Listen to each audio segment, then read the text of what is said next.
हम लोग प्रतिस्थापन विधि द्वारा इक्वेशन को हल करेंगे दो चर वाले रैखिक समीकरण के। तो इसमें दो इक्वेशन होते हैं और एक्स और वाई का मान ज्ञात करते हैं। तो प्रतिस्थापन विधि का जो रूल होते हैं उस रूल के आधार पे हम लोग बनाने की कोशिश करेंगे। तो क्वेश्चन क्या है? क्वेश्चन कहता है प्रतिस्थापन विधि द्वारा एक्स और वाई का मान ज्ञात हल करने के लिए करा। इक्वेशन लिखो, पहले इक्वेशन लिखो, तुम लिखो, लिखो 3x माइनस 5y बराबर 20। देखो 3x माइनस 5y बराबर 20 और x प्लस 2y बराबर 3। x प्लस 2y बराबर 3, यही क्वेश्चन है। क्या है बोलो तो थोड़ा अच्छे से बोलो बाबू। 3x माइनस 5y बराबर 20 और क्या है x प्लस 2y बराबर 3। सबसे पहली बात हम लोगों को ये करना है कि प्रतिस्थापन विधि द्वारा हम लोग को हल कर रहा है ना।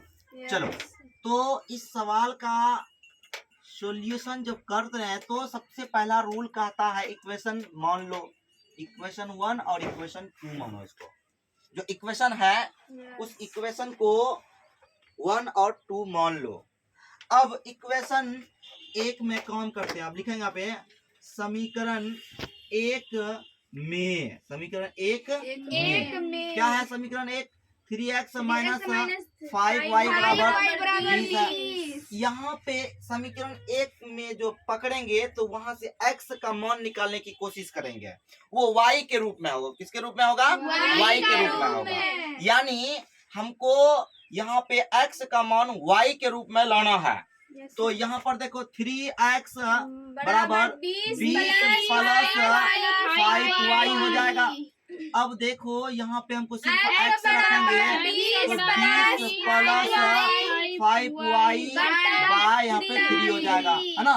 चलो अब क्या करते हैं, x का मान समीकरण 1 नहीं, समीकरण 2 में, समीकरण 2 में रखने पर, है ना, रखने पर।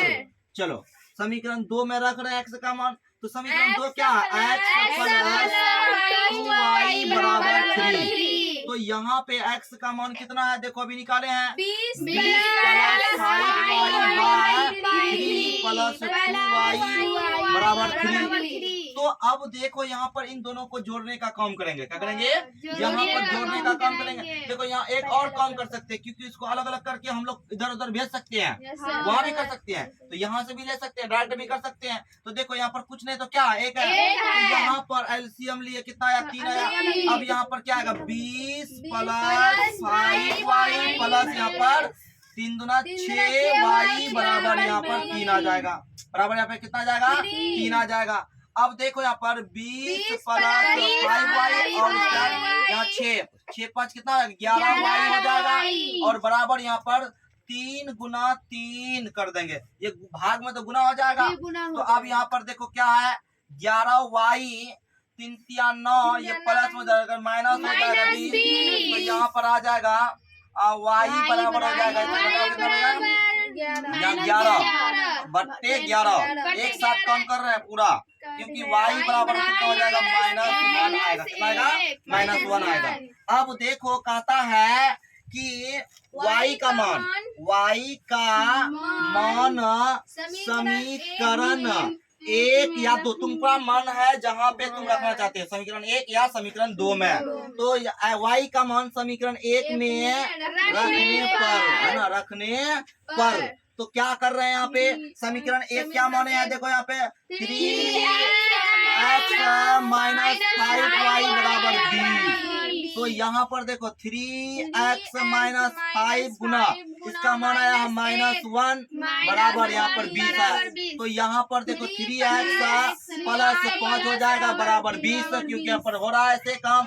तो यहाँ पर 3x बराबर हो जाएगा 20 माइनस 5 हो जाएगा, तो 3x बराबर हो जाएगा यहाँ पर 15 आ जाएगा। और यहाँ पे x निकालना है तो 15/3, 3 × 5 15, यानी x 5 आ जाएगा। तो अब यहाँ पे अतः करके लिख सकते हैं x बराबर से पता चल गया कि दो चर वाले इक्वेशन जो होते हैं तो उसमें प्रतिस्थापन जो विधियां हैं उस विधि द्वारा जो हल करते हैं इस रूल द्वारा करते हैं। सबसे पहले क्या मानते हैं, इक्वेशन 1 इक्वेशन 2 मान लेते हैं। इक्वेशन 1 लेकर के काम करते हैं, इक्वेशन 1 लेकर के काम करके x का मान निकालते हैं। उस x का मान समीकरण 2 में रख करके हम लोग वहां पर y का मान निकालने की कोशिश करते हैं। y का मान समीकरण 1 या 2 में रख करके हम लोग x का मान निकालते हैं। तो इस प्रकार x और y प्राप्त हो जाता है। तो हम लोगों को अब जो ऐसे प्रश्न को बनाने के लिए कहेंगे प्रतिस्थापन विधि द्वारा तो ऐसे ही बनाएंगे, यही रूल है और कुछ रूल नहीं है। हाँ, अलग अलग विधियां अलग अलग विधि द्वारा बनाया था, क्वेश्चन अलग अलग होते हैं, तो इस तरह से हम लोग बनाने की कोशिश करेंगे। चलो आज यहीं तक, छापो इसको।